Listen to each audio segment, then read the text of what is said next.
crunch time for Vice President Kamala Harris and former President Donald Trump as they're preparing for their debate showdown. It's just a week away, if you can believe it. And while both candidates are taking a break from the trail today, Harris's team remains focused on key issues at the top of voters' minds. Today, the Harris campaign released a new ad on the economy and inflation, an area that Trump continues to poll well on. And tomorrow, several of her advisors say she plans to release new details on her economic plan. And Harris's team is also putting the spotlight on abortion rights with a bus tour that kicked off today in Donald Trump's own backyard of Palm Beach, Florida.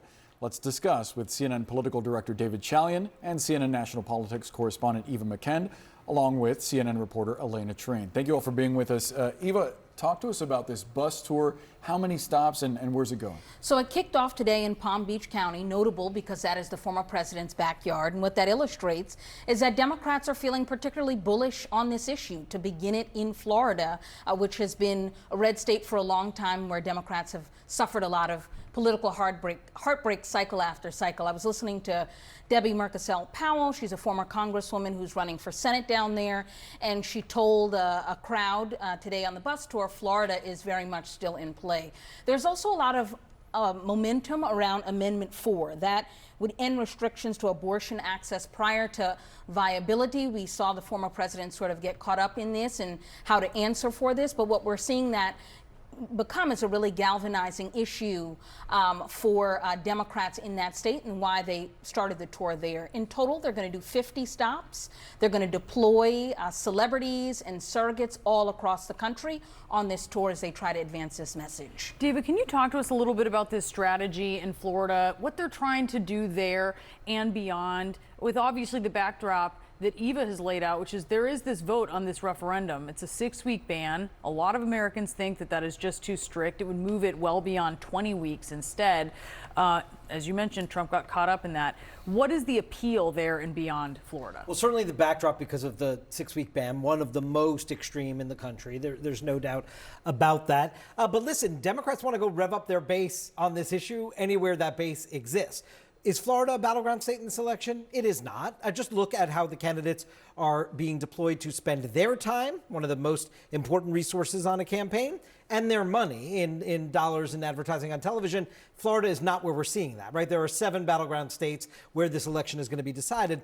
Florida is not one of them, but because of the message backdrop of the law, the referendum, the home of Donald Trump and the like, it made it an opportunity to kick this off. I have no doubt Kamala Harris and Tim Walz will be in Florida to at least raise some money throughout the course of this election. But I don't think the electoral votes are going to be something we're hanging on election night. One of those Americans who seems to think that the 6-week abortion ban in Florida is too strict, at least last week, seemed to be former President Donald Trump. He said that he would be voting for more than 6 weeks in an interview before his campaign sort of turned around and said that he wasn't saying how he's going to vote on that. And we're learning this week that he's actually going to vote to keep that in place, Elena? Yeah, essentially, I mean, Donald Trump was a little bit all over the place with that, with his answer on the abortion referendum, which is interesting because I know behind the scenes, I've been talking to Donald Trump's campaign about this.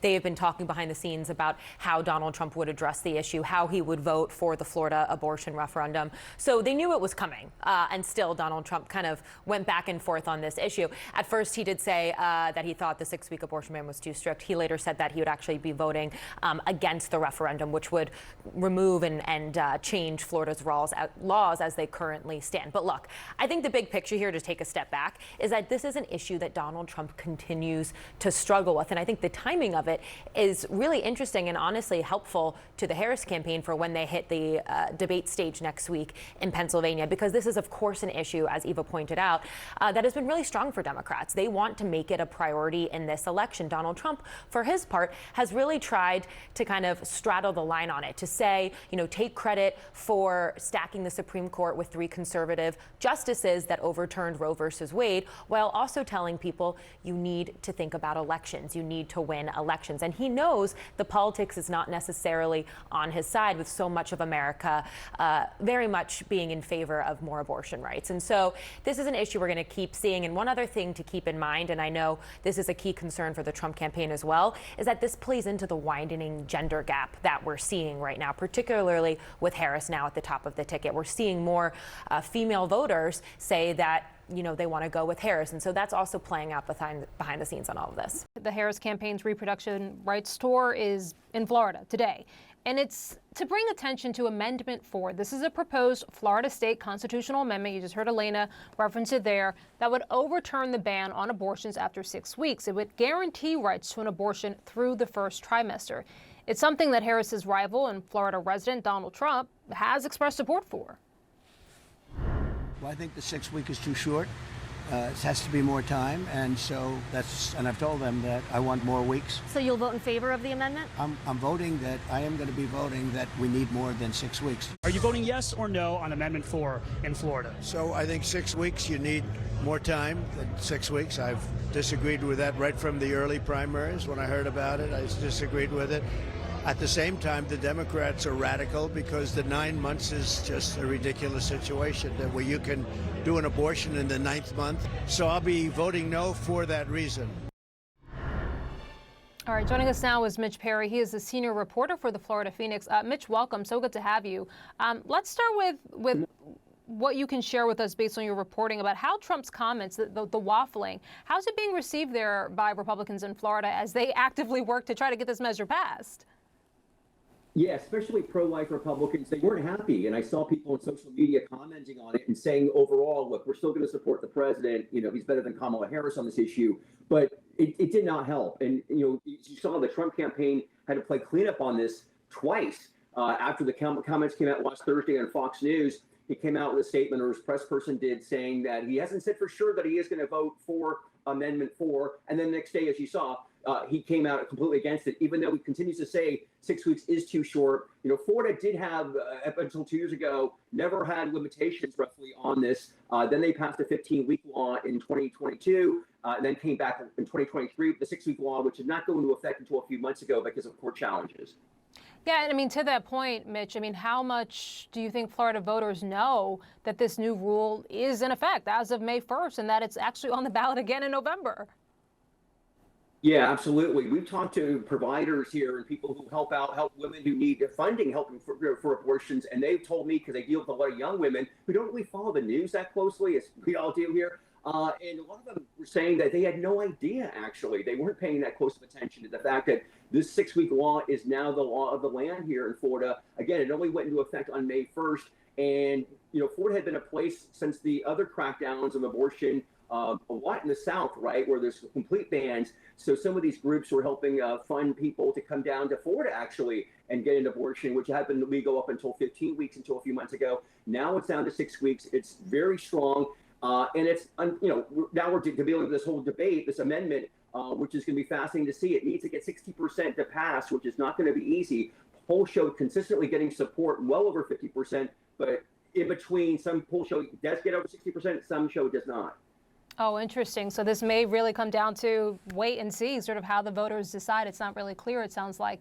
One thing, Mitch, that's interesting is obviously a lot of our focus has been on the presidential election for obvious reasons. But one thing that hasn't gotten as much attention is some of the Senate races. Democrats have said they believe that they'll be able to hold on to their majority in the Senate despite some pretty tough races this November. I'm curious how this issue specifically of abortion rights is impacting the Senate race there in Florida.